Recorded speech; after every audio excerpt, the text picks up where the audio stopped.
ko yung messenger ng anak ko, meron daw conversation na nag-relieve siya ng voicemail kay Jesus na nakamusta daw ba sa lahat.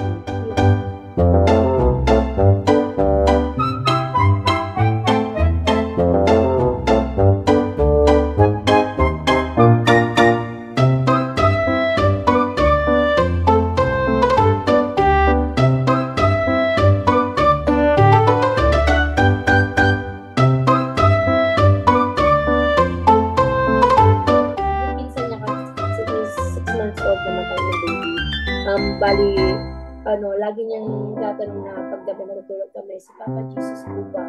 Kasama ba ni Ate Kylie? Mga ganon. Tapos sabay yung lolo ko po daw po is kasama daw ni Papa Jesus, kakamusta yung daw niya.